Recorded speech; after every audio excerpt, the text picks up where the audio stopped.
What's up guys, it's John here, and I wanted to go over something that you need to do before you even start thinking of buying a house. Now, I explained in the last video that there are two main things: one, hiring a real estate agent; the other, getting pre-approved before you start the process of looking for a house. And there's another thing that just didn't come to mind, and it's actually arguably much more important.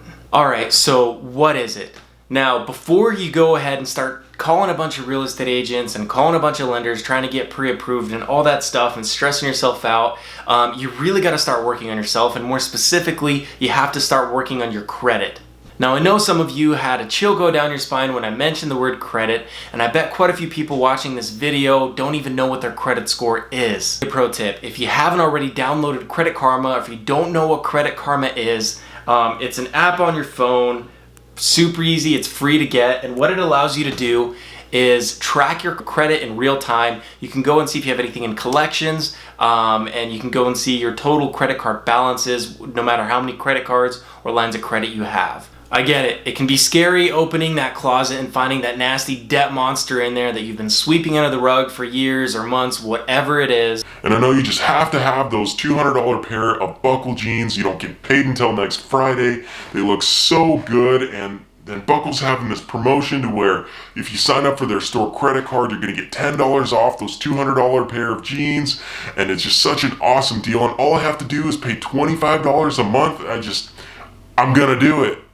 I wonder how much they bought those jeans for wholesale. I mean, Chinese denim factories probably don't have the best reputation for worker safety or compensation. Anyways, you bought those jeans and you're okay with paying on them monthly, along with any other consumer debt or maybe stuff that you have in collections that you just haven't gotten around to pay off because, I mean, it's just all that money. Why would I go off to paying that when I have my bills coming up and all sorts of stuff, so I can just, make my $25 minimum month payments? Why not? Now, we'll go over my thoughts on debt, and there are different forms or types of debt in another video, and it's slightly controversial compared to what most people think of debt as. So I know I'm gonna get flamed for it, and it's gonna be a lot of fun, and so just stay tuned for the next video when I actually talk about my opinions about it. Now that you know exactly what you need to pay off, especially when it comes to consumer credit cards that you're paying monthly on, you're gonna have a much better idea, or you're gonna have kind of a path to follow. And what I'd recommend is, let's say maybe you had 3 credit cards or 2, whatever it is. If there's multiple,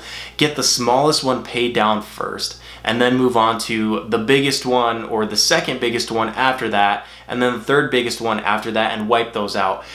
Consumer credit cards, or credit card interest, they're some of the highest interest rates in the market, and I do not ever recommend paying for them month by month. I have a ton of credit cards. I love credit cards, but I never ever carry a balance, and I really recommend that you never carry a balance as well. I mean, if you're gonna keep paying for credit cards monthly, you have a balance on them, and your minimum payment's $25 a month, you're never ever gonna pay it off. You're just putting it off until later, and you're just paying a bunch of interest to someone that probably doesn't deserve it. So go ahead and skip Starbucks for a month or 2 months, whatever it takes to get that paid off, and you'll be a lot better off for it. Now, you probably don't just have consumer credit card debt. You might even have an auto loan or 2, and I actually have other opinions on auto loans, which again are somewhat controversial compared to the average. And like I said, it's going to be a separate video, and I'm going to go in depth on that type of credit or that type of loan then. Then comes the question, why should I not close my credit cards or my credit card accounts after I pay them off? I mean, you told me to pay them off, so that's what I did, and I'm not using them anymore, so why shouldn't I keep them?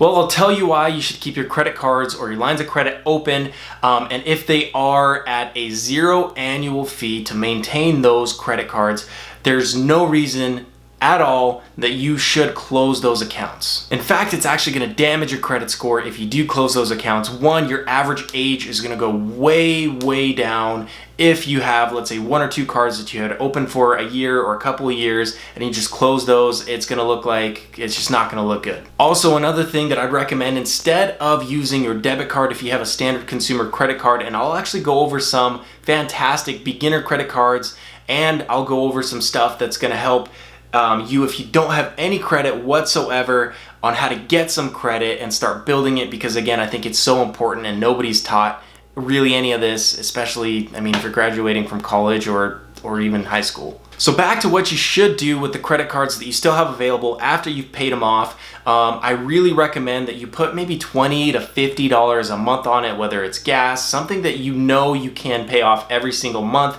Do not carry a balance, pay it off on time every single month. Don't pay interest on it. And that's going to go ahead and slowly build up your credit score up to a point to where, again, it's going to be a lot easier for you to qualify for a loan, because now that you have some credit built up, some good credit, it's just going to be a lot better off for you. That's going to go ahead and wrap this video up. I didn't really want to make it too long. It was kind of just a recap on my last one. And I just really thought it was pretty important to mention because, again, credit is just such a massive factor when it comes to, again, getting pre-approved for a loan and just throughout life in general. And I just think that there's not a whole lot of weight put onto it, and it's just so important. With that being said, I'm going to end the video here. Personal finance is one of my favorite topics to speak about, and I'm super excited to push out more content based on that and just a couple other stuff that I have coming down the pipe. So again, thanks for watching the video, and I'll see you in the next one.